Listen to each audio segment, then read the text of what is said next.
it if they're going to give us the story, because they really never give us a story of someone's life unless they did something miraculous or survived something, right? Mm-hmm. Okay, so have you been taught text structure at all? Yeah. Okay, so what type of text structure do you think this article might be?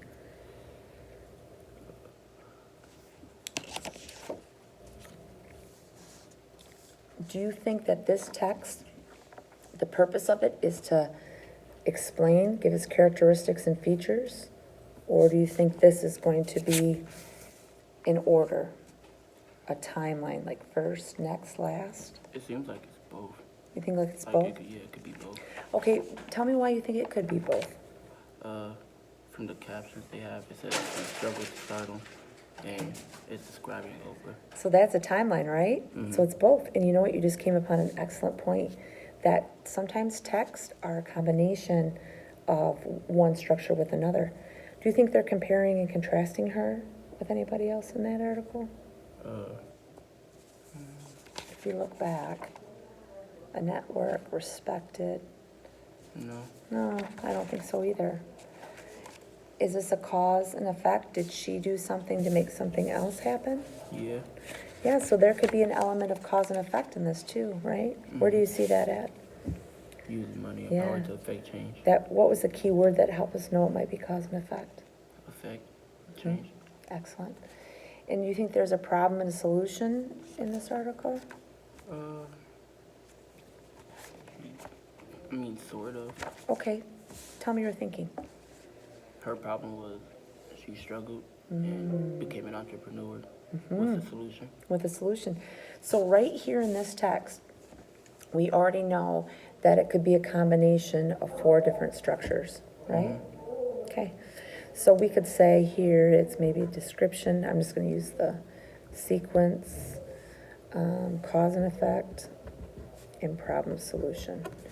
Because our description, we looked at the text and we could see it was about her, right? Yeah. What did you say about our sequence? You said from struggle to stardom, it was the timeline, right? Mm-hmm. And then you told me it was cause and effect because of using money and power to affect change. Do you see how deep we're going into this article before we even begin to read it? Mm-hmm. Do you already feel like you know a lot about it? Think how much easier it's going to be when you read it to stick in your brain. And the next one is problem solution, because you told me that she went from, by looking at the key words, from struggle to stardom, right? Mm-hmm. Okay. So think about the article title and the title of the headings. So what do you think this whole article is going to be about when you look at the headings and the title? An article that describes Oprah. Describes Oprah. What did you get from the illustration? And there's really only one, right? Mm-hmm. What did we get from the illustration there, do you think?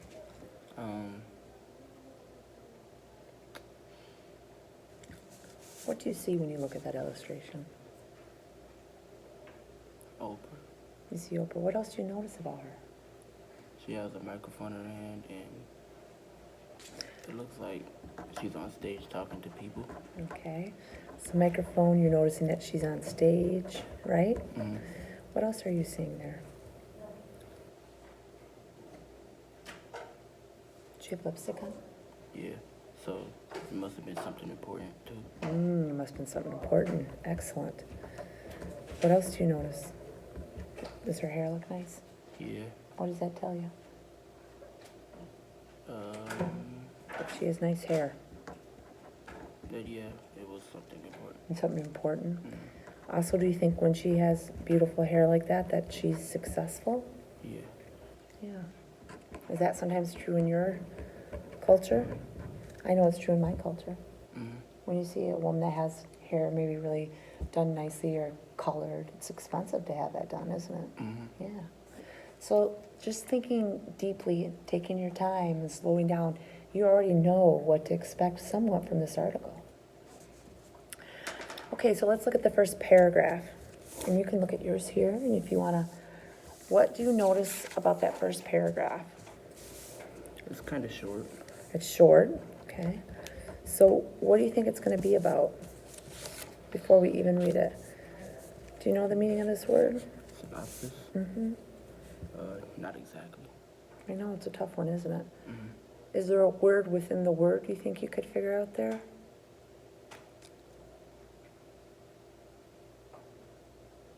No, not really. Okay. What usually, now this is thinking about our thinking, what do we know about when we read text? What is usually the first paragraph? It's usually like an intro. An introduction. Excellent. Let's look at the last paragraph.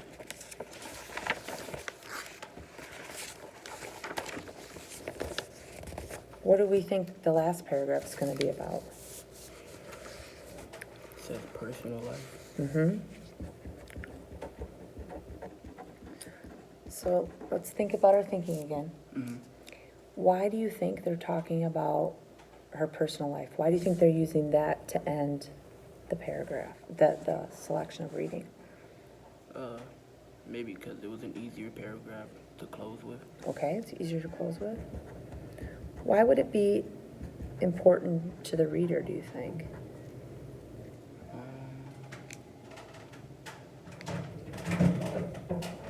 You don't really usually like to end stuff with like things that are bad. Okay, so this would be a good ending, right? Yeah. Okay. Have you ever watched a movie at home and you really like the character? And then have you ever gone on the web and researched and found out more about them? Mm-hmm. Are we doing the same thing here as in the text? Yeah. That's giving us a little bit more, isn't it? It's giving us more.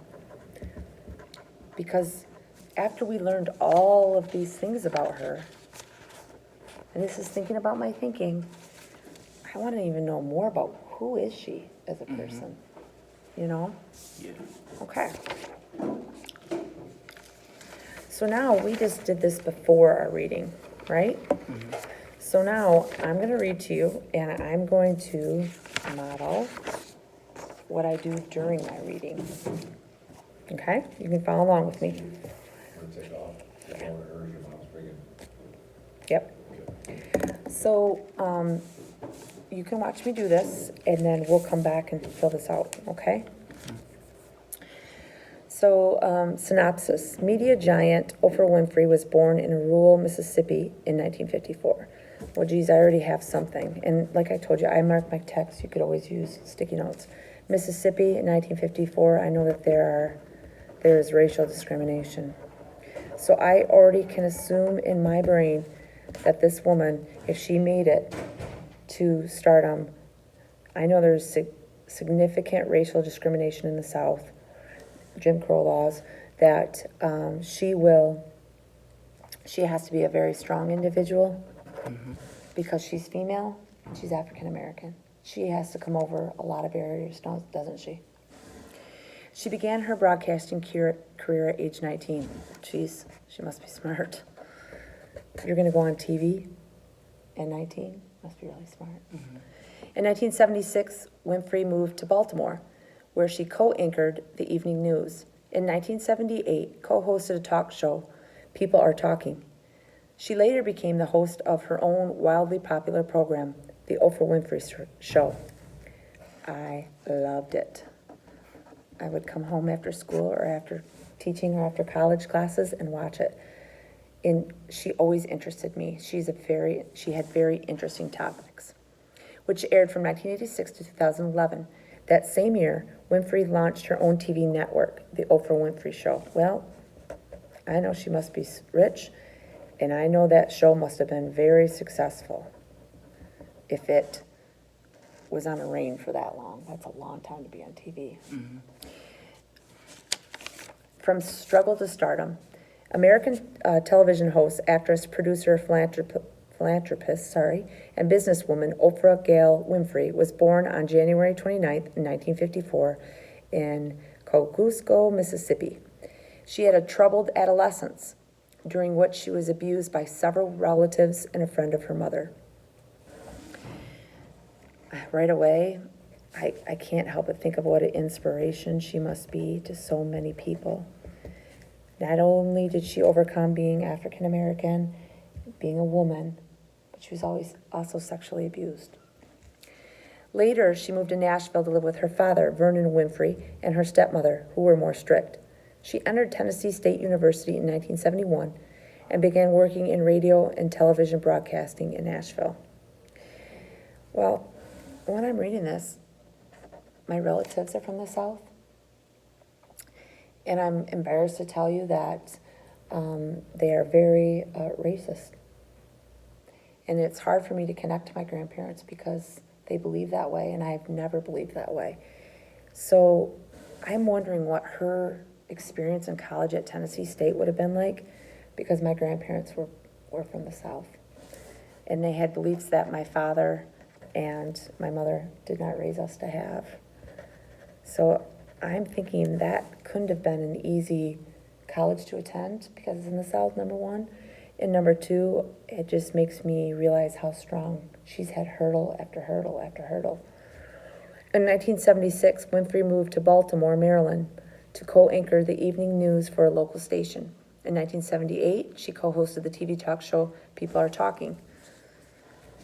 The program became a hit. Are you noticing that this is the same as we read up here a little bit? Yeah. So what do you think maybe synopsis might mean? Like giving us info. You think it's an Alright. overview or a summary? Yeah. I'm wondering if that word means overview or if it means summary, because they already gave us this information. Maybe they'll go in deeper details. We keep going. So it's kind of like on the back of a book. Yeah, excellent connection, like a blurb. Mm-hmm. Excellent. The program became a hit. 5 years after, she was recruited by a Chicago TV station to host the morning show AM Chicago. Within 7 months, Winfrey's open, warm-hearted style had won her scores of viewers and took her show from last to first in the ratings. Her success led to a nationwide fame and a role in The Color Purple, for which she was nominated for an Academy Award. Well, I know this book is about, or that movie is about racism, so I'm wondering if she's an activist. AM Chicago was renamed The Oprah Winfrey Show in 1985, and in 1986 it began to air nationwide. With its placement on 120 channels and an audience of 10 million people, the show earned $125 million by the end of its first year. Respected and influential. I wonder who respects her and who does she influence? Does she only influence women? Does she only influence African Americans? How does she impact white males?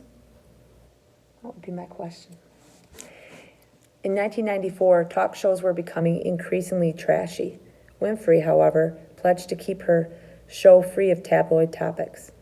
Although ratings initially fell, she earned the respect of her viewers and was soon rewarded with a surge in popularity. Winfrey contributed immensely to the publishing world by launching Oprah's Book Club as part of her talk show. I was a member of this club, and I know that her book choices were amazing. And I also know that a lot of her book choices had to do with current events that were happening in our nation at that time. So I think that's helping me realize that she really is an activist. Mm-hmm. Did it say activist anywhere in this text? No.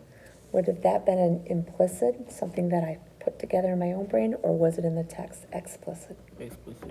Explicit would be in the text, right? It would be, Well, yeah. Implicit. I was implicit. I used clues, and I used clues from the text with what I already knew, my prior knowledge, because I was a member of her book club, and now I'm making implicit ones. That's what we're going to work on with you. That is your weaknesses. What do you already know about the text? What clues can you gather from the text? How can you put that together to make an implicit inference? Winfrey contributed immensely to the publishing world. Oh, I read that, sorry. In 2000, Winfrey helped launch Oxygen Media, a company dedicated to producing programming for women. Now I have proof she's an activist, don't I? Mm-hmm. Just for women. This ensured her place at the forefront of the media industry. Winfrey's successful O, the Oprah magazine, also debuted in 2000, and in 2004, she signed a new contract to continue the Oprah Winfrey Show. through the 2010-2011 season. The show was seen on nearly 212 U.S. stations and in more than 100 countries. Well, I think I kind of answered this question of who is she respected by and how influential she is. If it's being shown in more than 100 countries, I think her population is very diverse. I think she might be hitting people of all races and genders and cultures, because if she's hitting in 100 countries, there's going to be many different people that live different ways, right? In 2009, Winfrey announced that she would be ending her program when her contract with the ABC television network ended in 2011. Soon after, she moved to her own network, The Oprah Winfrey Show. The network made headlines in 2013 when it aired an interview between Winfrey and Lance Armstrong, the American cyclist and 7-time Tour de France winner. During the interview, Armstrong admitted to using performance-enhancing substances throughout his cycling career. The interview reportedly brought in millions of dollars for OWN. Well, by knowing it brought in millions of dollars and knowing the name Lance Armstrong, have you heard of him before? No. He's an American cyclist, and it's a big Tour de France. It's like the Super Bowl of bike racing. And he was really controversial because he won like 7 of them. So I think it takes a powerful person to get a powerful person to admit something. So I'm thinking that she must be really respected by him, because for him to admit that he was using steroids is a big deal. So I bet you she has respect of many. And again, that just look at that idea that he told her that, just it kind of backs up this heading of being respected, doesn't it? According to Forbes magazine, Winfrey was the richest African American of the 20th century, and she's female. Wow, that's all I can say. She was also the world's only black billionaire for 3 years straight. Life magazine hailed her as the most influential woman of her generation. In 2005, Business Week named her the greatest black philanthropist in American history. Remember I told you I wondered if she was an activist? Here that says she's a philanthropist.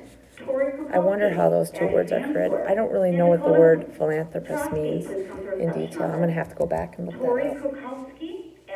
Winfrey's Angel Network had raised more than $51 million for charitable programs. Jeez.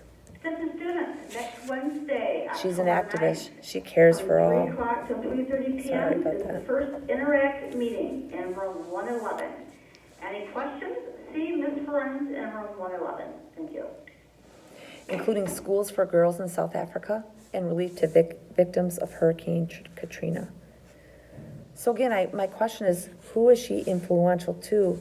We talked about African American women. We talked about girls, school for girls in South Africa, and victims of Hurricane Katrina.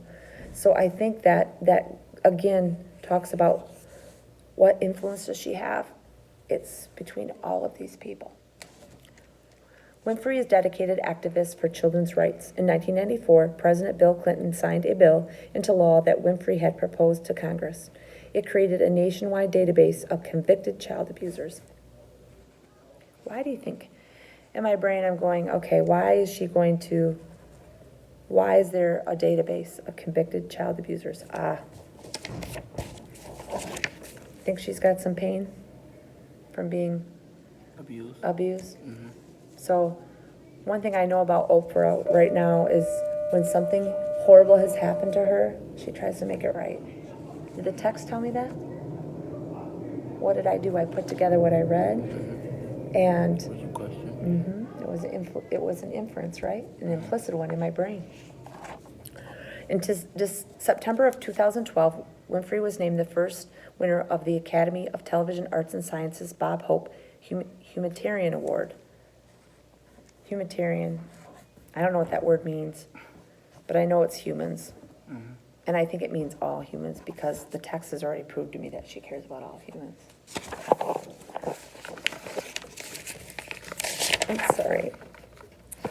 In November of 2013, Winfrey received the nation's highest civilian honor.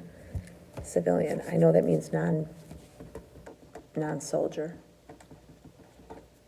a citizen. The President Medal of Freedom. President Barack Obama gave her this award for her contributions to her country. I would say she has some influence. There's some evidence from the text, right? He was a phenomenal man, wasn't he? In the final season of her talk show, Winfrey made ratings soar when she revealed she had a family secret, that she had a half-sister named Patricia. Winfrey's mother gave birth to a baby girl in 1963. When Winfrey was 9 years old and temporarily living with her father, Winfrey's mother put the infant up for adoption. As an adult, Patricia researched her family background and eventually discovered her connection to Winfrey. The two had DNA tests done to prove that they were related. It was one of the greatest surprises of my life, Winfrey said on her show. Wow. So, in my brain, I thought this whole time that she never had a family when her child came back to find her. And I bet